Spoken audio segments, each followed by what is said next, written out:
अस्सलाम वालेकुम नाज़रीन। प्रोग्राम न्यूज़ टॉक में अवांखे चऊं था भलीकार ऐं पाकिस्तान जंहिंजे लाइ इहो मशहूरु आहे त मुमकिनात जो देश आहे। हिते सभु कुझु मुमकिन आहे। कहिड़े वक़्तु छा कुझु थी सघे थो।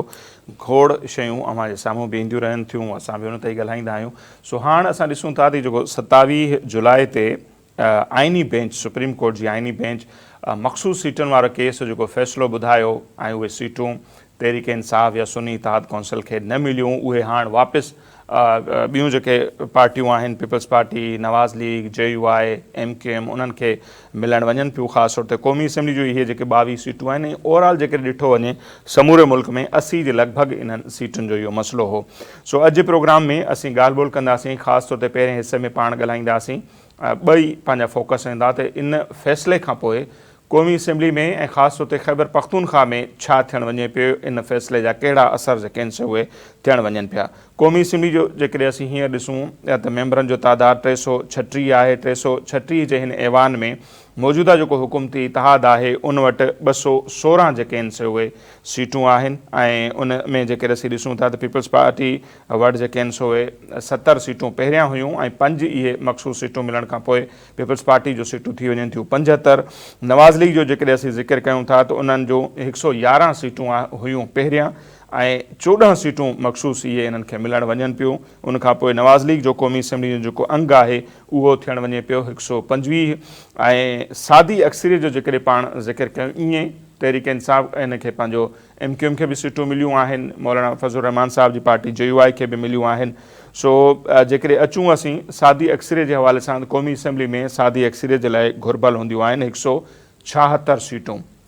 हाणे इन्हनि 22 सीटनि खां पोइ घणो बहस जेको इन मुल्क में थिए पियो, जंहिं ते अॼु पाण बि ॻाल्हाईंदासीं त नून लीग खे पीपल्स पार्टी खां सवाइ बि जेको आहे सो ॿियनि नंढियुनि पार्टियुनि सां गॾिजी करे सादी अक्सरियत हासिलु थी सघे थी ऐं उन जे लाइ बाक़ी उन्हनि खे 8 मेंबर घुर्बल आहिनि।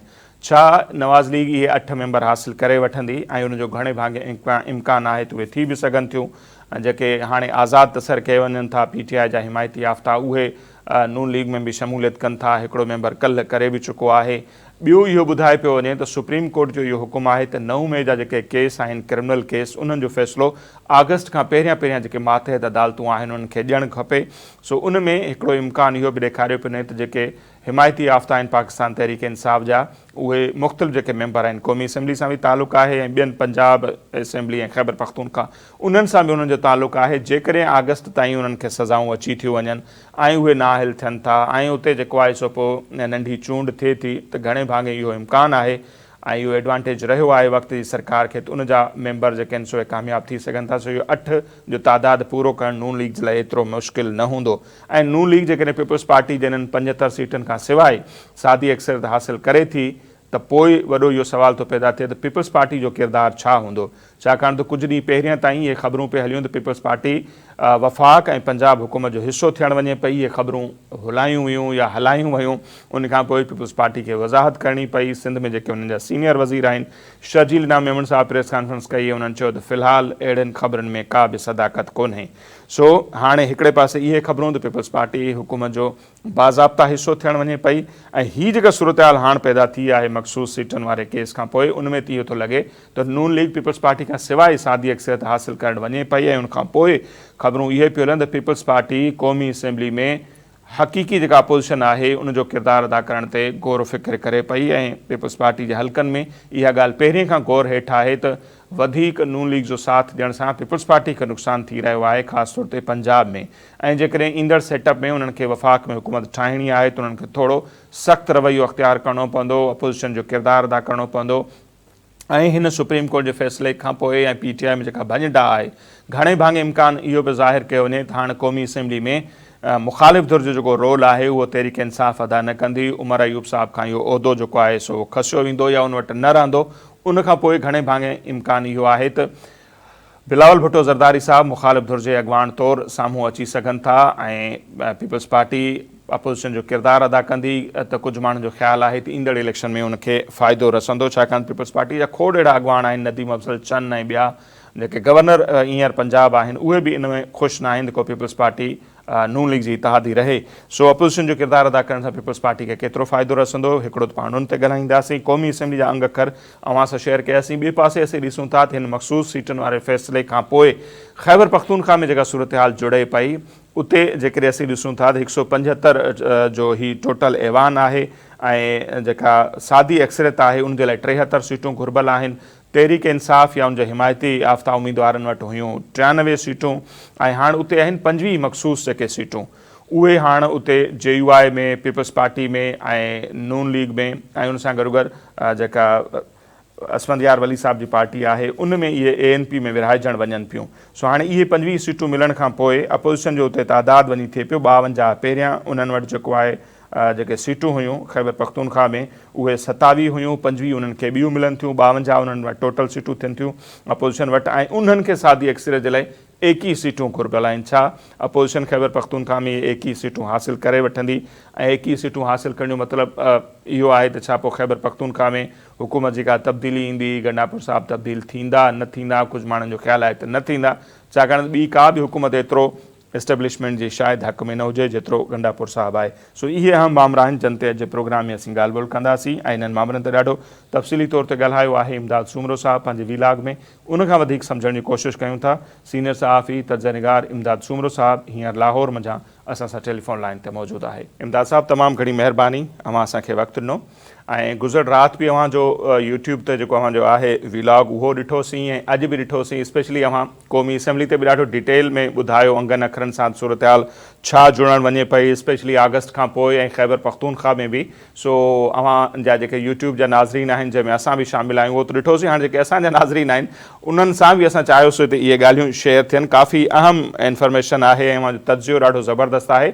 सो सभ खां पहिरियां पाण सम्झण जी कोशिशि कंदासीं अव्हां खां क़ौमी असेंबली में जेका हाणे सूरत हाल जुड़े पई, इहे 22 मख़सूस सीटूं, उन सां गॾोगॾु जेके हाणे PTI वारा आज़ादु तसवर था थियनि उन्हनि जा हिमायती याफ़्ता, सूरत हाल कहिड़े पासे वेंदे ॾिसो पिया ऐं छा वाक़ई पीपल्स पार्टी अपोज़िशन में वञे पई, छाकाणि 2 ॾींहं पहिरियां ताईं इहे ख़बरूं पिया हलियूं त मे बि उहा वफ़ाक़ी हुकूमत जो ऐं पंजाब हुकूमत जो हिसो थियणु पई वञे, पर जेके अव्हां जो जेको तजियो आहे ॻाल्हियूं आहिनि उन मां त लॻे थो त वाक़ई उन्हनि खे सूट बि इहो कंदो त अपोज़िशन में वञनि। सो सूरत हाल कहिड़े पासे वञे पई सर? महरबानी नसीर, जेको ही पीपल्स पार्टी हुकूमत में वञण वारी ख़बर हुई उहा त बिल्कुलु बेबुनियाद हुई ऐं उहा कॾहिं कॾहिं जेके जर्नलिस्ट आहिनि उहे पंहिंजो या उन्हनि खे जेके इन्फ्लुएंस कंदा आहिनि माण्हू जेके पाण वज़ीर मुशीर थियणु चाहींदा हुजनि, पीपल्स पार्टी जी लीडरशिप जो अहिड़ो को फ़ैसिलो शुरू खां कोन्हे ऐं हुन खां पोइ ॾिठो हूंदो त ब्लंटली शहीद इनाम मेमन जेके वज़ीर इत्तलात आहिनि सिंध जा उन्हनि उन खे रद्द कयो। उन्हनि जो तॾहिं को पीपल्स पार्टी न को गौर करे पई, न को असांखे ऑफर थी आहे।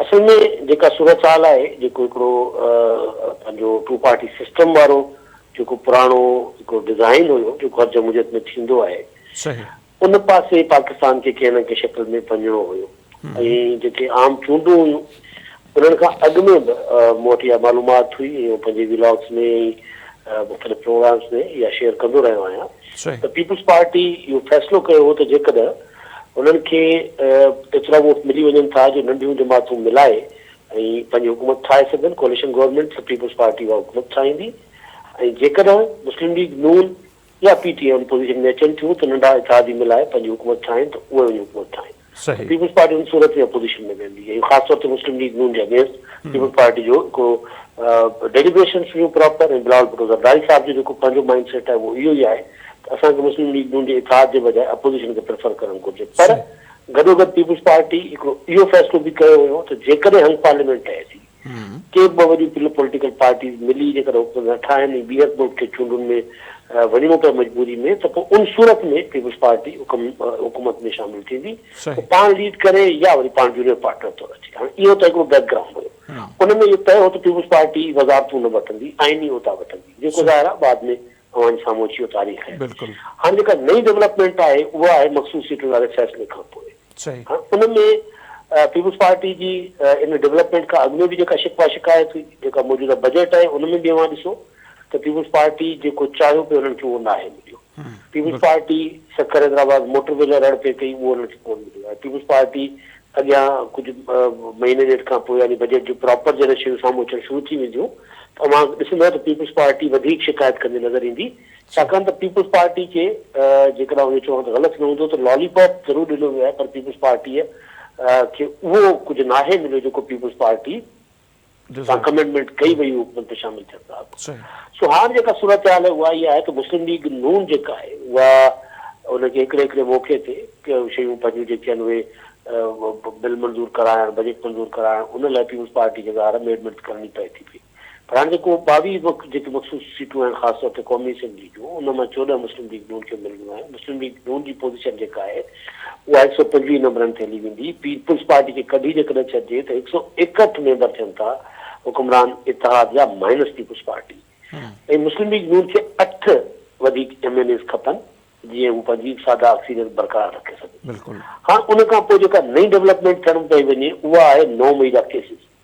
उन में तहरीक इंसाफ़ जा खोड़ सारा MNAs जेके आहिनि जिन जो तालुक पंजाब सां आहे उहे उन में नामज़द आहिनि। उन में नाला बि ॻणाए सघां थो पियो, पर नाला ॻाइण जी ज़रूरत कोन्हे। सो उहे नज़र अचे थो पियो त 14 अगस्त खां पहिरियों उन्हनि जा फ़ैसिला अचणा आहिनि। सुप्रीम कोर्ट इहो बाउंड करे छॾियो आहे इन्हनि एंटी टेररिज़म कोर्ट्स खे। हाणे नज़र इहो अचे पियो त जेकॾहिं फ़ैसिला अचनि था, उन मां को 8-10 MNAs जेके आहिनि उहे मुजरिम डिक्लेयर थी, उन्हनि खे सज़ा मिले थी, त उहे MNAs जी जॻह ते नंढियूं चूंडूं थींदियूं जीअं रिसेंटली सियालकोट में चूंड थी ॾिठी, मुस्लिम लीग नून वॾे मार्जिन सां खटे वई। सो पंजाब में जेकॾहिं एॾियूं चूंडियूं 8-10 तकनि ते थींदियूं अॻिते वञी उहे थियण वञनि पियूं, नज़र अचे थो पियो दीवार ते लिखियल आहे, त उन सूरत में मुस्लिम लीग नून खे पीपल्स पार्टी जी ज़रूरत न पवंदी। या जीअं कल हिकिड़ो MNA मुस्लिम लीग नून में शामिल थियो आहे, अहिड़ा 8-10 ॿिया MNAs बि जेके बकौल बैरिस्टर गोहर जे 4-5 MNAs हुननि जा अहिड़ा आहिनि जेके हुन खां टुटी सघनि था पिया। सो 8 MNAs जी ज़रूरत आहे। सो उहे हेॾा या होॾा DC थियण खां पोइ या अॻु में मुनरिफ़ थी वॾा मुस्लिम लीग नून में वञनि, त उन सूरत में पीपल्स पार्टी जी मुस्लिम लीग नून कान न कढंदी। जॾहिं मुस्लिम लीग नून पीपल्स पार्टी कान न कढंदी त पोइ पीपल्स पार्टी वटि को चार न हूंदो हुकूमती बेंच ते वेही मुस्लिम लीग नून जी हुकूमत जे फ़ैसिलनि जो बार खणे। जीअं अॼु पेट्रोल जी क़ीमत वधी आहे, पीपल्स पार्टी जेतिरो मर्ज़ी हुन ते तनक़ीद करे, पर पीपल्स पार्टी हुकूमत जो हिसो आहे। उनजे करे जेको मुंहिंजी जेका पंहिंजी कैलकुलेशन आहे, थोरी इंफॉर्मेशन आहे, उन बुनियाद ते मूंखे नज़र इहो अचे थो पियो त ईंदड़ कुझु महीननि खां पोइ जॾहिं समूरा मामला थी वेंदा जेके आऊं ज़िक्र कया, जेके मुमकिनात आहिनि, उहे जेकॾहिं ईअं थिए थो जेको आऊं चवां थो, त पोइ पीपल्स पार्टी स्विच कंदी left right to left opposition में हली वेंदी। ऐं उन सूरत में PTI अपोजिशन विञाए वेंदी, अपोजिशन जी स्लॉट पीपल्स पार्टी वटि हली वेंदी। उन जेको ॿियो जेको टारगेट सिस्टम खे अचीव थींदो उहो इहो आहे त जेको अपोजिशन जो स्पेस PTI खे मिलियल आहे उहा बि PTI खां कटिजी वेंदी, यानी उहो आवाज़ होॾां पीपल्स पार्टी होॾां मुस्लिम लीग नून। सो इहो हिकिड़ो आइडियल सिचुएशन जेका आहे एस्टेब्लिशमेंट लाइ, मुस्लिम लीग नून लाइ, पीपल्स पार्टी लाइ, टिनि आइडियल सिचुएशन हूंदी। उनजे करे मूंखे नज़र नथो अचे त इहो न थिए। सियासत आहे, मुमकिनात हमेशह हूंदियूं आहिनि, पर मूंखे घणो इम्कान इन जो आहे त इहो ईंदड़ 4-5 महीननि में सूरत हाल हिन पासे वेंदी आहे। ऐं इमदाद साहब जेकॾहिं ईअं थिए थो त उनजो छा पिया ॾिसो त पीपल्स पार्टी खे केतिरो फ़ाइदो थी सघे थो अपोजिशन में वञण जो? छाकाणि त सियालकोट वारी इलेक्शन खां पोइ नदीम अफ़ज़ल चंद साहब जेका प्रेस कॉन्फ्रेंस कई, सभिनी जे साम्हूं चयो त माण्हुनि असांखे टोटली रद्द कयो, ऐं रद्द करण जो सबबु इहो आहे जो माण्हू इहो था चवनि त तव्हां नून लीग जा इतिहादी आहियो। उनखां पहिरीं असीं ॾिसूं चौधरी एतज़ाज़ हुसैन हुजनि, ॿिया सीनियर अॻवाणो मुसलसल इहा मुखालफ़त कंदा पिया अचनि त जेको नून लीग सां असां मफ़ाहिमत वारो रस्तो अख़्तियार कयो या उन जा जेके इतिहादी थिया आहियूं, उन सां पंजाब मां पीपल्स पार्टी जो सफ़ायो थियो आहे। त जेकॾहिं हक़ीक़ी अपोजिशन जो किरदारु अदा करे पई कंदी पीपल्स पार्टी, त छा पिया ॾिसो ईंदड़ इलेक्शन जॾहिं बि थिए उनजो पीपल्स पार्टी खे केतिरो पंजाब मां फ़ाइदो थी सघे थो? तमामु घणो फ़ाइदो थींदो जेकॾहिं पीपल्स पार्टी हिन वक़्तु जेकॾहिं एक्टिव नाहे पंजाब में, त उन जे करे एक्टिव नाहे त उन्हनि खे पंजाब में PTI जे ख़िलाफ़ ॻाल्हाए उन्हनि खे अवामी पज़ीराई कोन मिलंदी। जेतिरे ताईं हू मुस्लिम लीग नून जे ख़िलाफ़ नथा ॻाल्हाइनि ओसि ताईं उन्हनि खे अवामी पज़ीराई न मिलंदी। जेको नदीम अफ़ज़ल चंद जो स्टांस रहियो आहे, जेको हसन मुर्तज़ा जो स्टांस रहियो आहे, इवन जेको कमर ज़मान कायरा साहब जो स्टांस रहियो आहे, त पीपल्स पार्टीअ खे पंजाब में मुस्लिम लीग नून जे अगेंस्ट पॉलिटिकल पार्टी जी जेका में हैसियत हुई उहा बहाल करण लाइ खुली सियासत करणी पवंदी। ऐं उन लाइ ज़ाहिर आहे कॾहिं ज़रदारी साहब जी पंहिंजी जेके मफ़ाहिमती सियासत आहे, कॾहिं कुझु जेके मुल्की मजबूरियूं ॻणायूं वेंदियूं आहिनि, पर जेको नदीम अफ़ज़ल चंद जेका ॻाल्हि कई आहे बिल्कुलु 100% ठीक ॻाल्हि आहे त पीपल्स पार्टी मुमकिन आहे त पंजाब में मुस्लिम लीग नून खां खटी न सघे, पर जेकर एंटी मुस्लिम लीग नून नारे से पीपुल्स पार्टी मैदान में ईंदी तो पोइ पीपुल्स पार्टी जा खोड़ सारा अहिड़ा तक आहिनि जिथे पीपुल्स पार्टी टफ टाइम ॾेई बि सघे थी ऐं उहे तक कढी बि सघे थी। पीपुल्स पार्टी जी नज़र 2029 ते आहे। पंजाब में पीपुल्स पार्टी जेकॾहिं ज़ीरो न सही तो पंजाब में तमामु थोरे पैमाने ते पीपुल्स पार्टी जो वोट जेको आहे बचियो आहे वञी उनखे बहाल करण लाइ हाणे खे पीपुल्स पार्टी खे मुस्लिम लीग नून खां डिस्टेंस करणो पवंदो त उनजो पीपुल्स पार्टी खे फ़ाइदो थींदो। जेकर मुस्लिम लीग नून सां पीपुल्स पार्टी जुड़ियल रहंदी त पोइ पीपुल्स पार्टी जेका आहे पंजाब में सर्वाइव न करे सघंदी। उन सूरत में पीटीआई जेका पंहिंजी पुराणी पोज़ीशन आहे उन ते बहाल थी सघे थी पई जेकॾहिं इमरान ख़ान साहिबु को मुस्तक़बिल करीब में ॿाहिरि अचनि। सो पीपुल्स पार्टी जो जेको जियापो आहे पंजाब में उहो कंहिंखे वणे न वणे उहो आहे एंटी मुस्लिम लीग नून, एंटी इमरान ख़ान पीपुल्स पार्टी जो जेको जियापो न आहे। इमरान ख़ान जे ख़िलाफ़ पीपुल्स पार्टी ॻाल्हाए न ॻाल्हाए को फ़र्क़ु न पवंदो, पर जेकर पीपुल्स पार्टी मुस्लिम लीग नून जे साम्हूं थी नथी बीहे त पीपुल्स पार्टी खे को फ़ाइदो कोन थींदो। अवां ॾिसो न त जेको पीपुल्स पार्टी जो कैडर आहे उहो सिर्फ़ु इन चक्कर में इमरान ख़ान ॾांहुं हलियो त पीपुल्स पार्टी मुस्लिम लीग नून जे वेझो। बिल्कुलु। सो पीपुल्स पार्टी जो वोटर, पीपुल्स पार्टी जो वर्कर जेको आहे उहो अञा ताईं दिलि सां मुस्लिम लीग नून खे क़बूल करण लाइ तयारु कोन्हे। सो ही जेको सियासी जेके हालतूं जेके मूंखे नज़र अचनि थियूं या मां नदीम अहमद चंद दोस्तनि जी ॻाल्हियुनि खे ॾिसां त ही आइडियल सिचुएशन जेका ईंदड़ जेको आहे 2-4 महीननि में पीपुल्स पार्टी लाइ ठहण वञे थी पई। रुगो पीपुल्स पार्टी न, मुस्लिम लीग नून लाइ बि एस्टेब्लिशमेंट लाइ बि। सही, बिल्कुलु टिनी जे लाइ। अच्छा, तीअं मां ॻाल्हि कई त न रुगो वोटर पर जेके मुख़्तलिफ़ माण्हू पीपुल्स पार्टी खे छॾे पीटीआई में विया हुआ, हाणे जॾहिं पीटीआई कमज़ोर थिए पई या जेको कुझु तव्हां जीअं चयो त हुकूमत वटि त नो डाउट ॾियण जे लाइ घणो कुझु आहे, सो घणा उन पासे त वञी सघनि था जेके आज़ादु आहिनि, त केतिरो इम्कानु आहे त उन मंझां हिकिड़ो सुठो चंग पीपुल्स पार्टी में बि शामिलु थिए या जेके सीनियर पीपुल्स पार्टी में अॻु में रहिया बि आहिनि खोड़ अॻवान जेके विया हलिया, ऐं उन सां गॾोगॾु विच में जहांगीर तरीन जे बि पीपुल्स पार्टी में अचण जूं ख़बरूं हलियूं। यूसुफ रज़ा गिलानी बि उन ते ॾाढो उनखे ख़ुशाइंद करार ॾिनो। हिकिड़ो त जहांगीर तरीन जी पीपुल्स पार्टी में आमद खे कीअं था ॾिसो ऐं हीअ जेके हाणे आज़ादु तसवर कया था वञनि इन्हनि मंझां अव्हांखे छा थो लॻे त घणा पीपुल्स पार्टी में अची सघनि था? ॾिसो नथी जॾहिं ही जहांगीर तरीन साहिब मुतलिक़ उन जेका हिकिड़ी वीडियो वायरल थी हुई मखदूम अहमद महमूद सां, उन टाइम ते मुंहिंजी हुननि सां पाण ॻाल्हि थी हुई। उन वक़्तु हुननि चयो त अहिड़ी का सूरत अहिड़ी को हुननि वटि सोच या अप्रोच कोन्हे, छाकाणि त हू ॾिसो न जेका मुस्लिम लीग नून हुकूमत जी जेका पंहिंजो मुआशी टीम आहे उनजो हिसो आहे। जी बिल्कुलु। जहांगीर तरीन साहिब के टास्क फोर्स जो चेयरमैन एडवाइजरी काउंसिल। हाँ जी जी, फाइनेंस काउंसिल जी।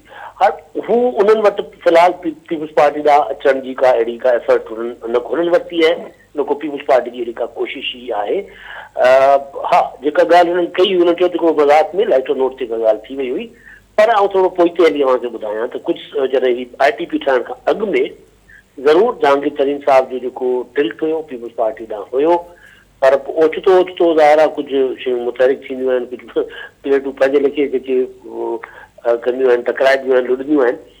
उन्हनि पोइ ज़ोर ॾेई वञी जहांगीर तरीन साहिब खे IPP ठाहिण ते मजबूर कयो हुयो। उहो IPP ठाहिण लाइ उन टाइम ते हू दिलि सां विलिंग न हुया। उन वक़्तु बि हुननि जा कैलकुलेशन कई पई, मूंसां जेका सलाह मशवरो हुनजो रहियो उनमें उहो सदा इहो चवंदा हुया त उन्हनि खे जेकॾहिं सियासत करणी आहे त पोइ हुननि खे बाइज़त तरीक़े जी सियासत जिथे इज़त बि हुजे, मक़ाम बि हुजे, वक़ार बि हुजे, उहा हिकिड़ी पार्टी आहे पीपुल्स पार्टी। सो उहो हुननि जो ज़रूरु सोच इहा आहे, पर हिन वक़्तु हू उन पासे को वेंदे मूंखे नज़र कोन था अचनि पिया।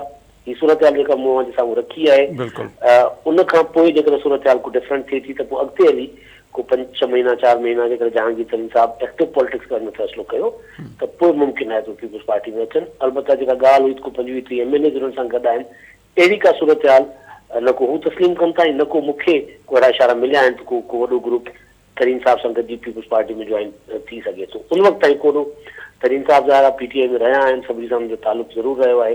सो मुमकिन आहे त मुस्तक़बिल में हली जेका ही भंडार थींदी उन मां कुझु पीपुल्स पार्टी वारे पासे माण्हू अचनि त मुमकिन आहे जहांगीर तरीन जे ज़रिए अचनि। ऐं जेका ही PTI कमज़ोर थिए पई या उन जा हाणे माण्हू आज़ादु था तसर कया वञनि हामी, उन्हनि जो केतिरो इम्कानु आहे त उन्हनि मंझां बि कुझु माण्हू जेके आहिनि सो पीपुल्स पार्टी में अचनि? उहा मूं ॻाल्हि कई त उन्हनि मां हिकिड़ो इम्कानु मौजूदु आहे त जेके ॾखिण पंजाब जा माण्हू आहिनि उहे पीपुल्स पार्टी में अची सघनि था, पर मूंखे PTI मां वॾे पैमाने ते माण्हू टुटंदे नज़र कोन था अचनि। को 8-10 माण्हू टुटनि। ॾिसो PTI मां उहे माण्हू जेके जिन खे टुटणो हुयो, जिन PTI छॾे ॾिनी, जेके ख़ामोश थी विया या जिन खे जेलनि में मोकिलियो, उन्हनि खां पोइ PTI जो हिकिड़ो नओं क्लास जेको आहे साम्हूं आयो, मेजॉरिटी उन्हनि जी आहे। सो उन्हनि मां घटि माण्हू हूंदा जेके टुटंदा। हिन वक़्तु जेके PTI जा जेके पुराणा MLAs आहिनि, यानी जेके इलेक्टेबल जिनखे सॾिजे, उहे जेके PTI खे जन न छॾियो या हाणे उहे थकी पिया आहिनि अपोज़िशन सही त थी सघे थो त उहे छॾी मुस्लिम लीग नून में वञनि। उनजे करे मूं उनखे 2 ऑप्शन डिस्कस कया। सही हिकिड़ो त उहे PTI छॾे मुस्लिम लीग नून में वञनि, ऐं ॿियो इहो त जेके 9 मई जे केसिस में खोड़ सारा जेके आहिनि उहे सज़ा खाई सघनि था पिया, उन ख़िलाफ़ फ़ैसिला अची सघनि था त उहे DC थींदा। त उन सूरत में नंढी चूंडियूं थींदियूं त उहे PTI उहे मुस्लिम लीग नून उहे सीटूं खटे ऐं पंहिंजी जेका सिंपल मेजॉरिटी मुस्लिम लीग नून नंढनि इतादनि सां करे। सो सिनारियो जेको PTI में वॾे पैमाने ते मूंखे भञंडरा थींदे फ़िलहाल नज़र नथी अचे। हा, 9 मई जो जेको ई सज़ाऊं ईंदियूं उन खां पोइ शायदि सूरत हाल डिफरेंट हुजे। सही, ठीक, वरी महिरबानी इमदाद साहब। इन ते पाण ॻाल्हायोसीं। हाणे ख़ैबर पख्तूनख्वा वारो बि अहम मामिलो आहे। जीअं अव्हां क़ौमी असेंबली जे हवाले सां ॿुधायो त उते सादी अक्सरियत जे लाइ नून लीग खे को 8 मेंबर खपनि। ईअं ई ख़ैबर पख्तूनख्वा जे हवाले सां बि ॾाढा सुठा अंग अखर मां बयानु कया आहिनि पंहिंजे विलाग में। उन तहत वरी उते जेका अपोज़िशन आहे उनखे हाणे इहे जेकॾहिं 25 सीटूं मिलनि थियूं, उनखां पोइ उन्हनि खे सादी अक्सरियत जे लाइ 21 मेंबर खपनि था 73 जे हवाले सां। सो उते कीअं था ॾिसो ख़ैबर पख्तूनख्वा में इहा सूरत हाल? सो इहे 21 मेंबर अपोज़िशन हथु करे सघंदी, गंडापुर जी हुकूमत हलंदी, या जेकॾहिं सफ़ा PTI खे दीवार सां लॻाइणो आहे त उते बि उन्हनि जो तख़्तो जेको आहे सो ऊंधो थी सघे थो, या उते छा सूरत हाल मूंखे नज़र अचे पई ख़ैबर पख्तूनख्वा में स्पेशली? ॾिसो, नंबर गेम जेको आहे उहो त इहो बिल्कुलु जेको अव्हां चयो तीअं ई आहे। 21 मेंबर खपनि अपोज़िशन खे तहरीक अदम इत्माद कामयाबु करे। 73 नंबर आहे सादा अक्सरियत उतां जी, 144 टोटल ऐवान उतां जो। हाणे सुवाल इहो आहे त छा PTI में अली अमीन गंडापुर जी हुकूमत एस्टेब्लिशमेंट लाइ, शहबाज शरीफ़ साहब लाइ को वॾो चैलेंज आहे? या जेको अव्हां लफ़्ज़ इस्तेमालु कयो त PTI खे दीवार सां लॻाइनि, त छा PTI खे इन खां वधीक केरु दीवार सां ॿियो लॻाए सघे थो जेको अली अमीन गंडापुर लॻाए वेठो आहे? इन सवाल जो जवाबु जेकॾहिं पाण ॾिसंदासीं त पोइ मूंखे नथो लॻे त KPK में का तहरीक अदम एतमाद कंहिंजे कार्ड ते आहे। इहो सिस्टम हलंदो KPK में, छाकाणि सूट करे थो पियो। तहरीक इंसाफ़ जी पंहिंजी हुकूमत आहे, इमरान ख़ान जो पंहिंजो नामज़द ख़िल वज़ीर आला आहे, ऐं उन सूरत में हू जेको आहे सूबे में तहरीक बि हलाइणु नथो ॾिए, न को पंहिंजी हुकूमत जे ख़िलाफ़, न को मर्कज़ जे ख़िलाफ़। सो आइडियल सूरत हाल आहे एस्टेब्लिशमेंट लाइ, शहबाज शरीफ़ लाइ, त अली अमीन गंडापुर सर्व कंदो रहे हुते, कम बि न करे, ऐं ख़ैबर पख्तूनख्वा में PTI जी जेको आहे बेड़ो बि ॿोड़ींदो रहे, ऐं एस्टेब्लिशमेंट जी या वफ़ाक़ी हुकूमत जी ख़िदमत कंदो रहे, इमरान ख़ान साहब जा तरा कटंदो रहे। सो उते मूंखे नथो लॻे त उते को अहिड़ी शइ जेका आहे उहा करणु घुरिजे, या वरी कंहिंजी को हुते आहे कार्ड ते। छो त अली अमीन गंडापुर खे हटाइण खां पोइ PTI जेका आहे उते वधीक एक्टिव थी वेंदी। गंडापुर कंहिं न कंहिं शिकिल में MNAs खे MPAs खे कंट्रोल कयो वेठो आहे। कंहिंखे फंड ॾियणु, कंहिंजे ख़िलाफ़ पुलिस इस्तेमालु करणु। ॾिसो, जुनैद अकबर जेको सदर आहे उतां जो उहो शिकायत करे थो, मुंहिंजे चवण ते मुंहिंजे ज़िले जो DC कोन मटियो आहे। उनखे जवाबु ॾिनो चेयरमैन PTI बैरिस्टर गोहर त मुंहिंजे चवण ते मुंहिंजो DPO कोन थो हटाए गंडापुर। तो उते हुन सॼो कंट्रोल आहे अली अमीन गंडापुर जो तहरीक इंसाफ़ जे मथां बि। इवन खान साहब जी भेण इहो चई छॾियो त माइनस करे छॾियो आहे उन्हनि खान साहब खे बजट मंज़ूर कराइण। एग्ज़ैक्टली ॾिसो न, हाणे जॾहिं इमरान ख़ान जी भेण चए थी त हुन माइनस करे छॾियो आहे गंडापुर इमरान ख़ान खे, त पोइ छो अरूबरू इहो अहिड़े क़िस्म जो एडवेंचर जेको आहे एस्टेब्लिशमेंट या वफ़ाक़ी हुकूमत कंदी? मूंखे नथो लॻे को एडवेंचर कंदी। इहो एडवेंचर हुन लाइ ख़तरनाक हूंदो। PTI खे हिकिड़ो वॾो स्पेस ॾियण जो मुतरादिफ़ हूंदो जेकॾहिं उते PTI जी हुकूमत किराई वञे थी अली अमीन गंडापुर जी, छाकाणि त गंडापुर PTI जो ज़रूरु आहे पर हुकूमत खे ॿिए जी आहे, हुनखे गंडापुर ॾाढो सुहिणे तरीक़े सां हलाईंदो पियो अचे। ठीकु, वरी महिरबानी इमदाद साहब, अव्हां असांखे वक़्तु ॾिनो ऐं काफ़ी अहम ॻाल्हियूं मौजूदा जेका सूरत हाल आहे उनजे हवाले सां अव्हां रखियूं। ऐं बिल्कुलु ईअं लॻे थो त अगस्त में जीअं सुप्रीम कोर्ट जो हुकुम आहे त इहे 9 मई जे हवाले सां जेके बि केस आहिनि क्रिमिनल, उन्हनि जा फ़ैसिला अचणु खपनि, पोइ सज़ाऊं अचनि थियूं, माफ़ियूं मिलनि थियूं, केस ख़तमु थियनि था, ज़मानतूं थियनि थियूं, जेको कुझु थियणो आहे उनमें जेके चूंडियल नुमाइंदा आहिनि तहरीक इंसाफ़ जा हिमायती याफ़्ता, उन्हनि जा घणा नाला आहिनि, उन्हनि खे छा थो कयो वञे, आज़ादु थो कयो वञे, सज़ाऊं थियूं अचनि। जेकॾहिं सज़ाऊं अचनि थियूं त नाइल थियनि था त उन्हनि टकनि ते जेकॾहिं ॿीहर इलेक्शन थिए थी त उन में ज़ाहिर आहे हुकूमत खे एडवांटेज हूंदो आहे, वक़्त जी सरकार खे, उहा केतिरो कामयाबु थिए थी। पर हल ही समूरा मामला हुआ, अव्हां जे आॾो रखियासीं, फर्दर बि पाण उन ते ई ॻाल्हि ॿोल कंदासीं, पर हिते वक़्तु थिए पियो मुख़्तसिर ब्रेक वठूं था, वापसि ईंदासीं त इन्हनि मामलनि ते वधीक ॻाल्हि ॿोल कंदासीं।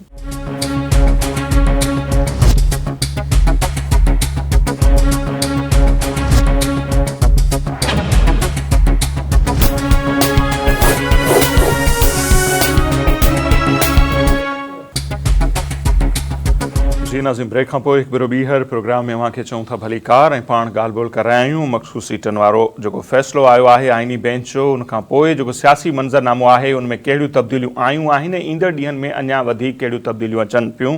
सीनियर सहाफ़ी, तर्जनिगार, एंकर पर्सन शकील मलिक साहब जेके लाहौर मझां असां टेलीफोन लाइन पे मौजूद हैं, पाण वधीक उन्हनि सां ॻाल्हि ॿोल कयूं था। शकील मलिक साहब, बहुत शुक्रिया सर, आपने हमारे लिए वक्त निकाला। किस तरह देखते हैं मखसूस नशस्तों वाला फैसला आ चुका और उसके बाद हम देखते हैं कि बड़े पैमाने पर तब्दीलियां जो नज़र आ रही हैं रोनमा होने जा रही हैं, आपको सूरत हाल किस तरफ जाती हुई नज़र आ रही है? क्योंकि 2 दिन पहले तक हम देख रहे थे, खबरें ये चली कि पीपल्स पार्टी वफाक और पंजाब हुकूमत में इत्तेहादी बनने जा रही है, बाज़ाब्ता कोई उनको वजारतें शजारतें मिल रही हैं। अब खबरें ये चल रही हैं कि पीपल्स पार्टी के बगैर भी नून लीग सादा अक्सरियत हासिल करने के करीब पहुंच चुकी है, तो पीपल्स पार्टी हुकूमत में शामिल नहीं होगी बल्कि अपोजिशन का किरदार अदा करेगी, इस तरह की खबरें चल रही हैं। आपको ये सारी सूरत हाल कैसे नज़र आ रही है? फिर हम खैबर पख्तूनख्वा पर भी आएंगे, तहरीक इंसाफ के फ्यूचर पर भी आएंगे। नसीर साहब, मेरा ये ख्याल है कि अभी शायद दिल्ली दूरस्त ओके अभी पीपल्स पार्टी और मुस्लिम लीग नून की जो एक सियासी दोस्ती है, ये अभी जरा चलेगी। हाँ, इलेक्शन के करीब आते कोई बड़ी तब्दीली हो सकती है। अभी ये कहा जाए कि जी मुस्लिम लीग नून जो है वो सादा अक्सरियत के करीब जाते ही शायद पीपल्स पार्टी से राहें अलग करेगी या पीपल्स पार्टी उनसे अलग हो जाएगी, तो ऐसा मुझे नजर नहीं आ रहा। क्योंकि अभी देखें, आपके मखसूस नशिस्तों के हवाले से आईनी बेंच की तरफ से जो फैसला दिया गया है, उस फैसले के बाद अभी तक इलेक्शन कमीशन की तरफ से नया जो नोटिफिकेशन है वो जारी नहीं हुआ। और आज पेशावर में स्टे ऑर्डर भी आ चुका है।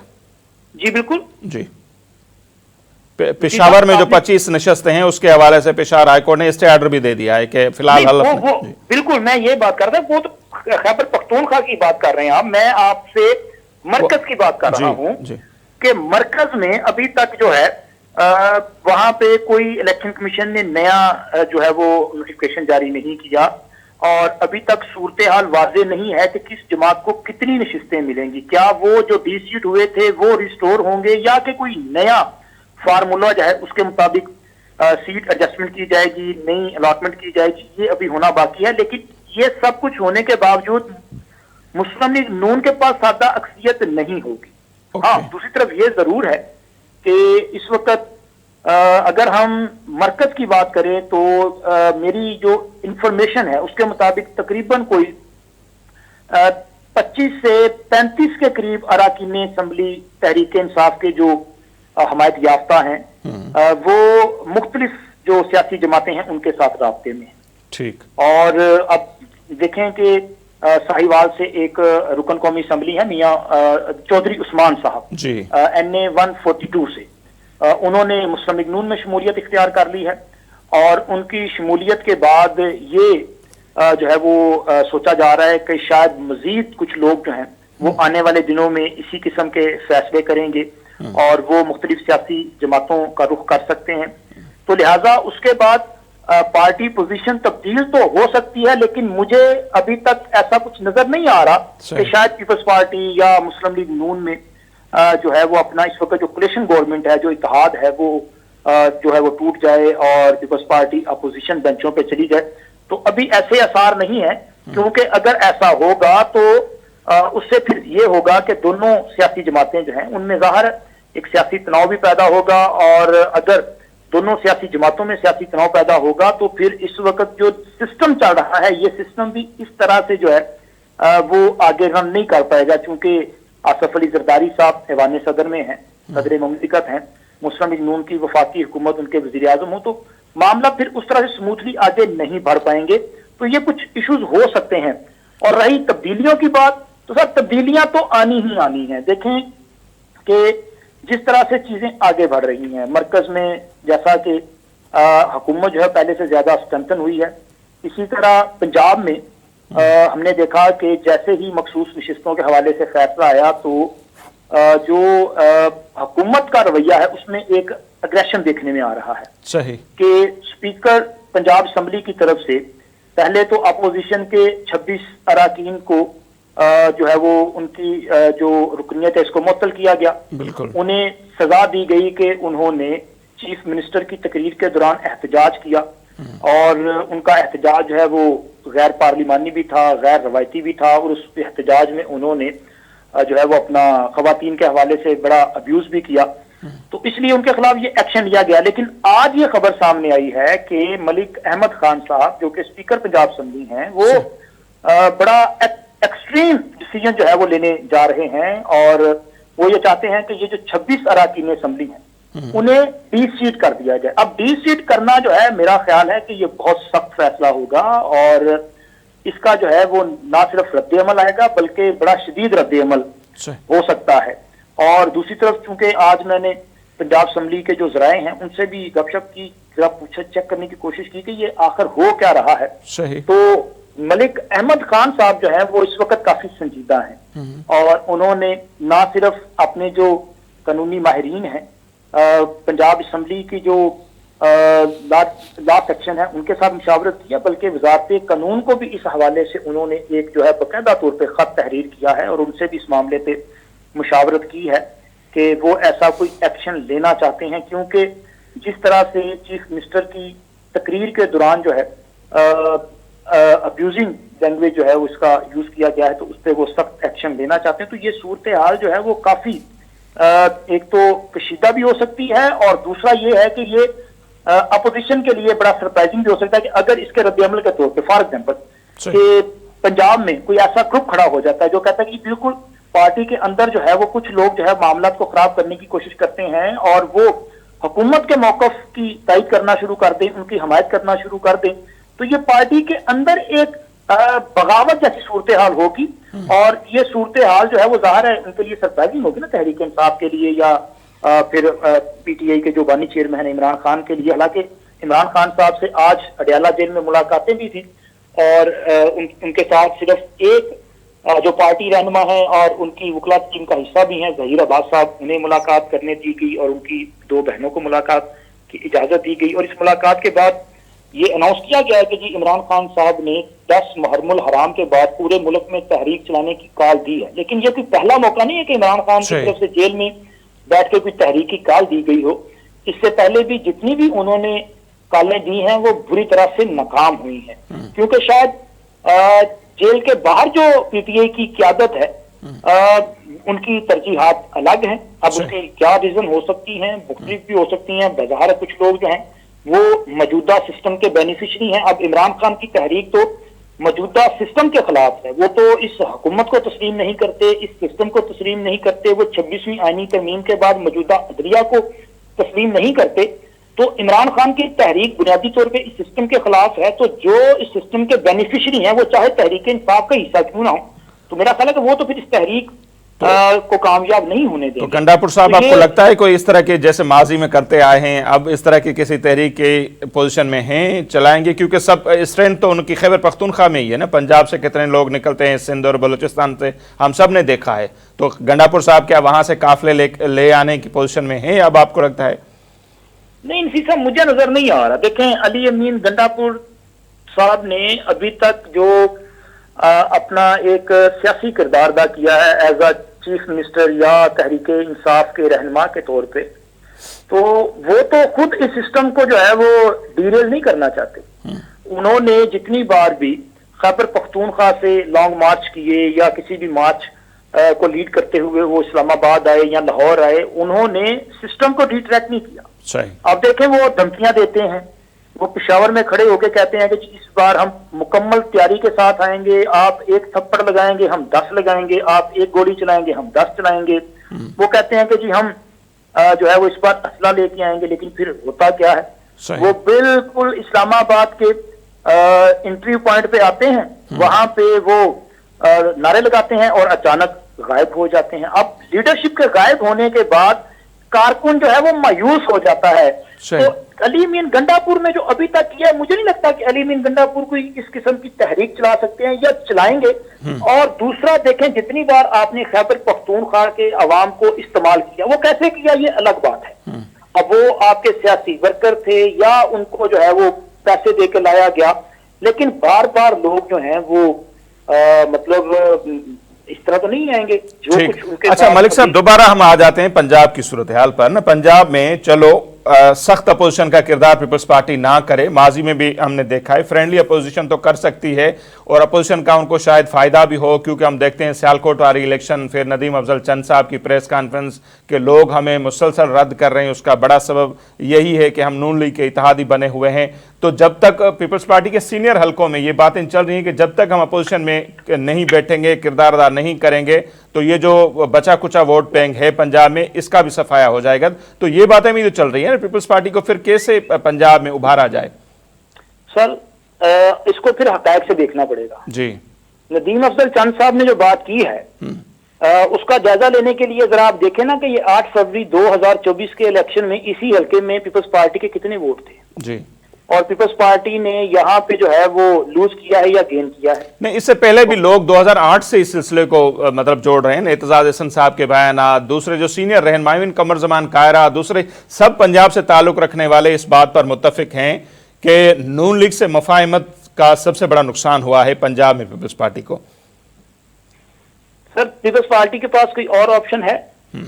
पीपल्स पार्टी के पास इस सिस्टम से निकल के उनके पास क्या ऑप्शन है? मेरा ख्याल है कि कोई नहीं।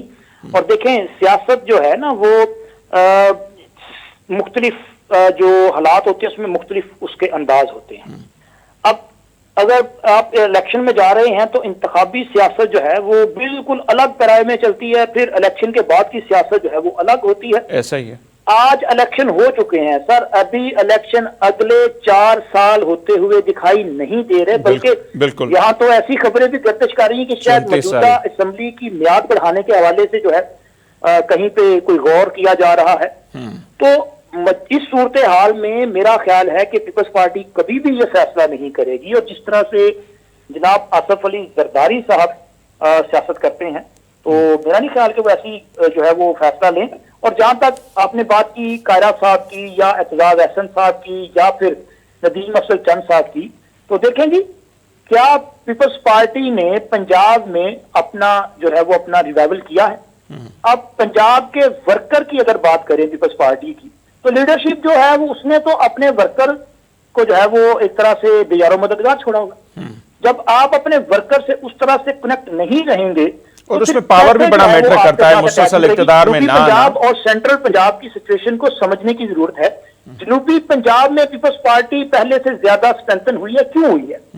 क्योंकि मखदूम अहमद महमूद साहब जो हैं वो वहां पे एक्टिव हैं, उन्होंने वहां पे काम किया है, उन्होंने वहां पे ग्रास रूट लेवल तक जो है वो पार्टी को ऑर्गेनाइज कर रहे हैं, तो उसका रिजल्ट आ रहा है। सेंट्रल पंजाब में तो कोई इस पे तवज्जो नहीं दे रहा। यहाँ पे जो कुछ हो रहा है वो ये जो गवर्नर हाउस में मुलाकातें होती हैं जिसमें कोऑर्डिनेशन कमेटियां बनाई गई हैं, उसमें तो जो है वो डिमांड्स ही ऐसी होती हैं कि जी हमारा वो फलां जिला में जो है वो डीसी बदलना है, फलां में जो है वो अपना डीपीओ बदलना है। तो जब इस तरह की डिमांड्स होंगी और फिर उसके बाद ये कहा जाए जी हमें इस कोऑर्डिनेशन से कुछ मिला नहीं है, तो मेरा ख्याल है कि अभी तक तो पीपल्स पार्टी को उसका फायदा हुआ है। वरना ये जो समड़ियाल का इलेक्शन हुआ है उसका जरा रिजल्ट देख लें कि क्या पीपल्स पार्टी ने 8 फरवरी 2024 से ज्यादा वोट लिए हैं या कम वोट लिए हैं। सही, बिल्कुल। अब दोबारा हम आ जाते हैं खैबर पख्तूनख्वा की सूरत हाल पर। जैसे ये मखसूस नशस्तों वाला फैसला आया, कौमी असम्बली में बातें चल रही हैं सादा अक्सरियत के हवाले से, इसी तरह 25 नशस्तें हैं खैबर पख्तूनख्वा की। 2 के आज स्टे आर्डर आ गया है, उस पर देखते हैं क्या इलेक्शन कमीशन अपना जवाब दाखिल करवाता है। लेकिन देखते हैं कि 175 का जो ये ऐवान है खैबर पख्तूनख्वा का, वहाँ पर सादा अक्सरियत के लिए 73 नशस्तें चाहिए और तहरीक इंसाफ के पास 93 हैं, और अब अपोजिशन के पास अगर ये 25 चली जाती हैं तो 52 हो जाती हैं। तो वहाँ पर अपोजिशन को अभी 21 नशस्तें चाहिए अगर वो कुछ करना चाहें गंडापुर साहब के हवाले से कोई तहरीक वगैरह। तो वहाँ पर कोई आपको तब्दीली नज़र आ रही है केपी पे, या गंडापुर इस्टेब्लिशमेंट के लिए बेहतर किरदार अदा कर रहे हैं? नहीं, गंडापुर मेरा ख्याल है कि एस्टेब्लिशमेंट के लिए अभी तक तो अच्छे बच्चे का किरदार अदा कर रहे हैं, लेकिन सियासत में ऑप्शंस खत्म तो नहीं होते ना जी। वो दरवाजे भी कभी बंद नहीं होते।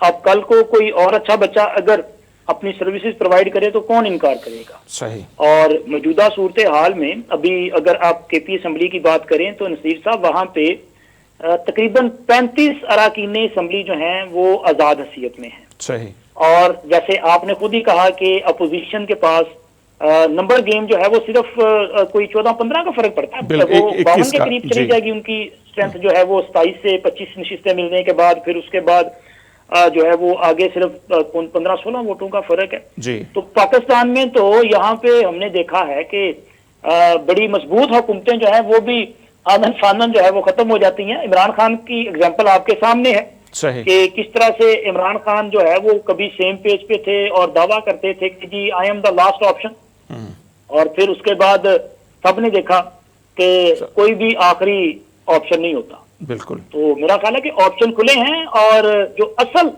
मैदान लगेगा, जो सियासी दंगल होने जा रहा है ना, इस सियासी दंगल का सर आगाज खैबर पख्तूनख्वा से होना है। सही। और मुझे लगता है कि शायद उसका आगाज हो चुका है। अभी मखसूस नशिस्तों का जो फैसला आया है उसके बाद खैबर पख्तूनख्वा में बड़ी उखाड़ पिछाड़ चल रही है। वहां पे वज़ीर आला हाउस में बड़े इजलास बुलाए जा रहे हैं और मेरी इंफॉर्मेशन के मुताबिक कल एक इजलास बुलाया गया था जिसमें पार्लिमानी पार्टी के तमाम अराकीन ने शिरकत नहीं की, मतलब कम लोगों ने शिरकत की है। सही। और वहां पे जो ग्रुप्स हैं वो पहले से ज्यादा खुलकर सामने आ रहे हैं, जैसे कि अली अमीन गंडापुर वर्सेस स्पीकर के पी असम्बली बाबर सलीम सवाती जो हैं, इनके दो बड़े ग्रुप हैं। फिर उसके अलावा वहाँ पे आतिफ खान और असद कैसर और बाकी जो शहराम तरकई और शाह फरमान, ये ग्रुप जो है वो काफी मुतहरिक हुए हैं। तो लिहाजा असल तो मुकाबला वहीं से स्टार्ट होगा, लेकिन जहां तक मामला है अली अमीन गंडापुर का, तो अली अमीन गंडापुर आज की डेट तक तो वो एक अच्छे बच्चे का किरदार अदा कर रहे हैं, लेकिन सर यहाँ पे जो है वो किरदार बदलते हुए और करैक्टर बदलते हुए देर नहीं लगती। ठीक ठीक, बहुत शुक्रिया मलिक साहब। बिल्कुल हकीकत यही है। नाज़रीन, शकील मलिक साहब जो तजियो अवां साम्हूं आहे, इमदाद सुमर साहब जो ॻाल्हियूं बि अवां ॿुधियूं। सो ॾिसूं था ईंदड़ वक़्तु जेको आहे काफ़ी इंट्रस्टिंग आहे ऐं ईंदड़ जेके कुझु महीना आहिनि उनमें घणियूं शयूं जेके आहिनि से उहे खुली करे साम्हूं बि ईंदियूं। असांजो अॼु जेको हीउ प्रोग्राम आहे उहो हिते पंहिंजी पुॼाणी ते थो पहुचे। असांखे ॾींदा इजाज़त। अलाए निगहबान।